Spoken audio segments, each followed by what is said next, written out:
Monseigneur, nous avons appris la semaine dernière que le déconfinement allait enfin commencer, mais pour l'instant il n'y aura pas de messe. Comment est-ce que nous pouvons réagir à cela? Eh bien, positivement. Le déconfinement est progressif, donc il faut déjà se réjouir qu'il y a une possibilité d'aller venir beaucoup plus librement que jusqu'ici.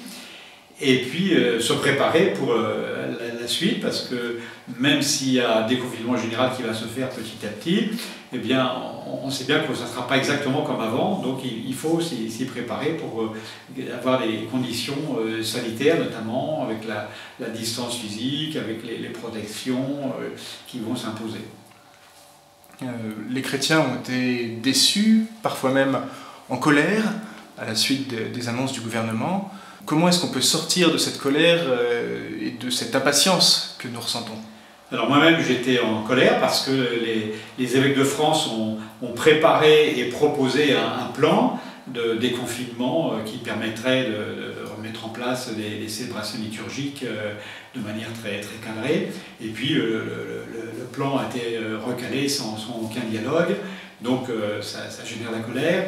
Parce que voilà, il faut distinguer ce qui est rassemblement et ce qui est liberté du culte. Bon, aujourd'hui c'est l'état de fait, donc il s'agit de sortir de la colère et de dire, à travers cette situation qu'on est amené à vivre, qu'on n'a pas choisi, comment est-ce qu'on va en faire un lieu de vie spirituelle? Alors justement, comment est-ce que nous pouvons prier en attendant d'avoir le droit de nous réunir pour la messe? Alors je dirais, pour revenir sur la question précédente, d'abord il y a une question juridique, et ça bon, c'est pas de notre ressort, il y a des gens qui s'en occupent, il y a des personnes qui font des recours pour essayer de défendre la liberté de culte, et dire que c'est pas à mettre au même plan que n'importe quel rassemblement. Bon, je termine là-dessus. Donc après ça, comment est-ce qu'on peut prier? Je crois qu'il faut continuer de prier en famille.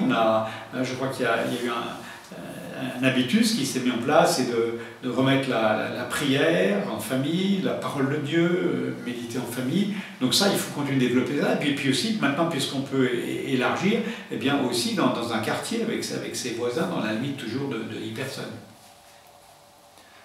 Vous nous invitez donc à vraiment respecter les consignes et à obéir, même si les directives peuvent nous paraître injustes. Les directives peuvent nous paraître injustes, donc là c'est une question juridique, donc il faut laisser aux juristes travailler cette question-là, et tant que la question n'est pas réglée, s'en tenir à ce qui est demandé. Mais cela n'empêche, même si nous pouvons prier en famille ou avec des petites fraternités à partir du 11 mai, cela n'empêche que les chrétiens ont faim de l'Eucharistie, ont faim de se confesser. Comment est-ce que l'Église va nous répondre? Alors j'ai répondu en demandant aux prêtres d'ouvrir le plus largement possible les églises et d'y assurer, dans la mesure où c'était possible pour eux aussi, des permanences pour pouvoir assurer les confessions. Donc voilà, ça s'est mis en place déjà petit à petit.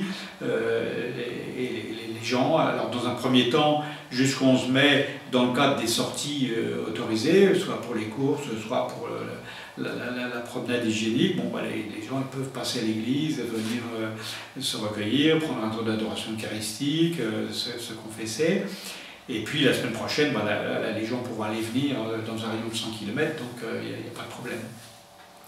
Et donc on pourra communier à ce moment-là? Comment ça va se passer? Alors j'ai demandé que ça ne soit pas un drive, mais que ça soit une célébration. Il y a un rituel pour l'Eucharistie en dehors de la messe, donc c'est prévu que dans des circonstances particulières, la communion puisse être donnée en dehors de la messe, mais pas n'importe comment. Alors ça veut dire qu'il faut qu'il y ait une célébration, alors toujours dans la limite de pas plus de 10 personnes, il y a une célébration. D'abord on écoute la parole parce que le concile nous dit qu'il ne faut surtout pas dissocier la table de la parole de la table de l'Eucharistie. Donc voilà, on commence par méditer la parole de Dieu autour justement du discours du pain de vie par exemple, Jésus-Christ qui se présente comme le pain de vie descendu du ciel. Et puis une préparation pénitentielle, une action de grâce, donc qu'il y ait un cadre, vous voyez, c'est pas je passe prendre mes courses, je prends mon panier de courses et puis je m'en vais. Non, ici on est d'abord là dans la célébration. On pourrait aussi penser que les prêtres pourraient faire la tournée de leurs paroissiens pour leur porter la communion peut-être. Est-ce que c'est possible? Alors je réserve ça pour les personnes qui ne peuvent pas se déplacer. Dans les les paroissiens, bon, il y a des gens qui peuvent se déplacer, donc très bien. S'il y a des personnes qui ne peuvent pas se déplacer en raison de leur âge, en raison de leur santé, c'est à ceux-là que les prêtres doivent donner priorité pour aller les visiter, dans la mesure où ces personnes voilà, ne sont pas trop fragiles et peuvent accepter aussi la visite. Alors, ça veut dire aussi qu'il faut prendre toutes les précautions d'usage pour ne pas risquer d'infecter la personne pendant les grandes visites. Tous ces éléments, vous les avez écrits et on peut retrouver votre lettre? Voilà, j'ai envoyé une lettre que j'ai adressée à tous les prêtres du diocèse, dans un premier temps, puis qui va s'élargir, pour inviter à toute une réflexion sur le sens de l'Eucharistie.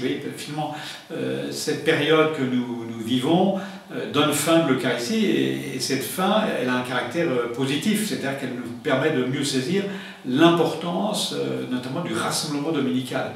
Et j'insiste dans ma lettre pour dire, en reprenant les éléments doctrinaux, qu'il ne s'agit de ne pas dissocier la présence eucharistique, les espèces eucharistiques, de dissocier cela de la parole de Dieu, ni de l'assemblée, ni du prêtre. Voilà, il y a ces quatre éléments qui sont articulés, et c'est important de bien les garder ensemble, et puis de rappeler aussi que l'Eucharistie c'est une dynamique.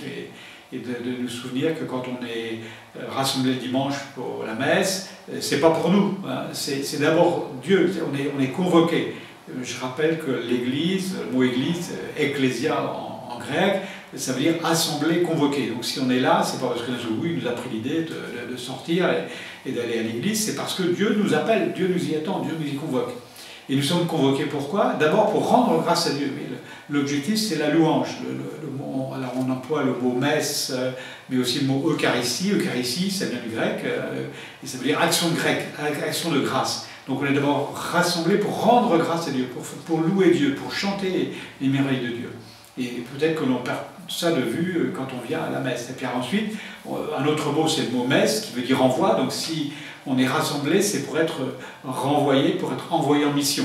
Et donc c'est important de ne pas dissocier de la charité fraternelle. On est renvoyé pour aller exercer la charité fraternelle, pour diffuser, répandre l'amour de Dieu qu'on a célébré dans l'Eucharistie et qu'on a reçu par le don du Christ qui se livre à nous. Merci Monseigneur, et puis donc nous continuons à prier ensemble pendant tout ce mois de mai. Merci. Alors ce mois de mai, bien, il est placé sous la vigilance de Marie, hein, et Marie justement, elle est rassemblée avec les apôtres au Cénacle, ils sont dans l'attente du don de l'Esprit Saint. Bien, je crois que Marie nous aide justement à méditer, garder dans notre cœur ce qu'on a reçu, et puis à être dans l'intériorité. Vous voyez, des fois on est un peu dans l'excitation, dans l'impatience, etc. Et je crois qu'il voilà, il faut savoir aussi être plus paisible et puis vivre les choses beaucoup plus intérieurement à travers des événements qu'on n'a pas choisis encore une fois. Merci Monseigneur. Merci, au revoir.